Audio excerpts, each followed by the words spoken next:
Bismillahirrahmanirrahim. Assalamualaikum warahmatullahi wabarakatuh. Sahabat inspirasiku yang dimuliakan Allah Subhanahu wa taala.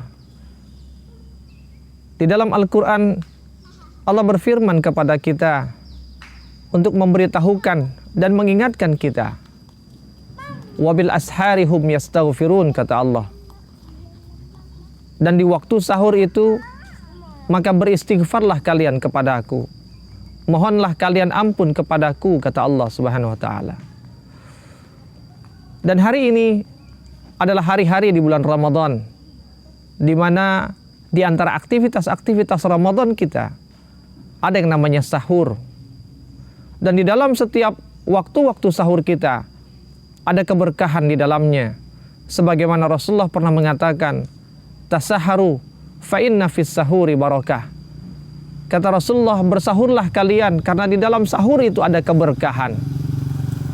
Sahabat inspirasiku yang dimuliakan Allah Subhanahu wa taala. Namun sahur yang seperti apa yang jika di dalamnya Allah berikan keberkahan, maka patut bagi kita untuk melihat panduan bersahur sebagaimana yang Allah katakan di dalam surat Az-Zariyat ayat ke-18 tadi. Wabil ashari hum yastaghfirun. Di waktu sahur itu, kata Allah, beristighfarlah, mohon ampunlah kepada Tuhanmu. Sahabat inspirasiku yang dimuliakan Allah Subhanahu wa taala, ketika Allah memerintahkan kita memohon ampun kepadanya, maka sesungguhnya itu adalah isyarat bahwa kita memiliki dosa. Dan jika kita membayangkan dosa-dosa kita, maka mungkin itu akan membuat kita berkernyit dahi karena terbayang dosa yang begitu banyak. Dan jika kita menghitung dosa kita yang begitu banyak, itu tidak ada satupun yang lebih mengingatkan kita kecuali kepada nerakanya Allah Subhanahu wa taala. Dan ketika kita membayangkan nerakanya Allah, maka hanya ketakutan dan kengerian yang kita rasakan.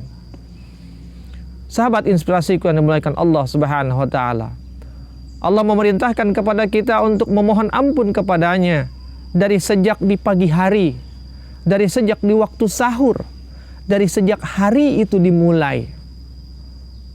Sehingga seakan-akan Allah menginginkan kita agar membersihkan diri kita sejak awal hari.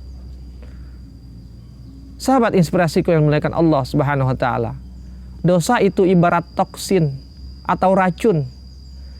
Jika kita keracunan atau ada racun yang masuk ke dalam tubuh kita, maka racun itu akan bisa menghambat kerja dari semua organ kita.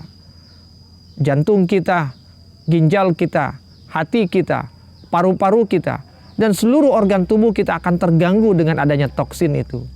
Dan ketika terganggu kerja dari organ-organ kita oleh toksin tersebut, maka dia akan bekerja dengan sangat lemah. Dan lemahnya kerja organ akan menyebabkan tubuh kita pun menjadi lemah. Tubuh yang lemah, maka sedikit sekali aktivitas yang dapat dilakukan. Bahkan mungkin dia hanya bisa terbaring saja di tempat tidur. Begitupun dengan dosa. Dosa ibarat toksin bagi jiwa, yang jika dia ada di dalam jiwa ini, maka dia akan menghambat kerja dari jiwa kita. Yang ketika dia menghambat kerja jiwa kita, akan lemahlah jiwa kita. Dan ketika jiwa kita dilemahkan oleh dosa-dosa itu, maka jiwa itu akan sulit untuk melakukan amal-amal yang Allah perintahkan atas dirinya. Dan semakin dia berat melakukan amal itu, semakin dia terjerembab di dalam dosanya. Maka sahabat inspirasiku yang dimuliakan Allah Subhanahu wa taala, Allah memerintahkan kita untuk melepaskan dosa-dosa itu sejak di awal hari, agar kita melepaskan beban yang membebani jiwa kita, agar kita melepaskan setiap hambatan yang memperberat jiwa kita untuk melakukan amalan-amalan yang Allah perintahkan. Dan di bulan Ramadan ini begitu banyak amalan yang Allah perintahkan kepada kita. Maka sayang rasanya jika kemudian dosa yang belum kita lepaskan di pagi hari kemudian menghambat kita untuk melakukan amal-amal yang terbaik di bulan Ramadan. Padahal tidak ada kesempatan yang lebih baik selain daripada Ramadan.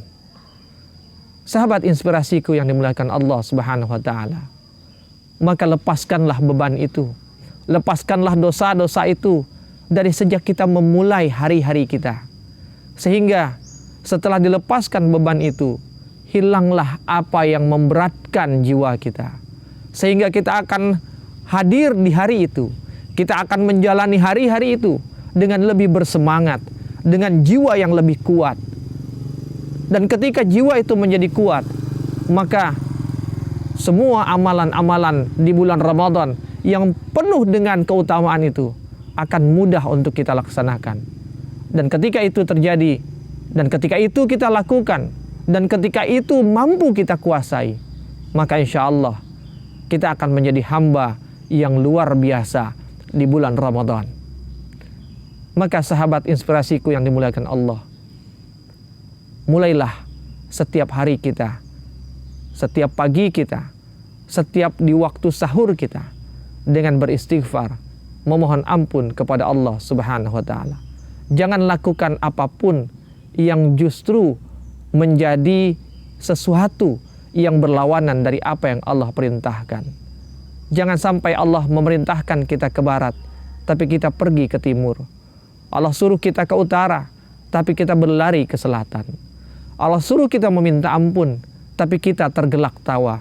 Allah suruh kita menangis, mengingat akan dosa kita, tapi kita lupa seakan kita tidak memiliki dosa. Sahabat inspirasiku, lepaskanlah beban itu, lepaskanlah dosa itu di awal harimu, maka kau akan menjadi sebaik-baik manusia yang pernah ada. Wassalamualaikum warahmatullahi wabarakatuh.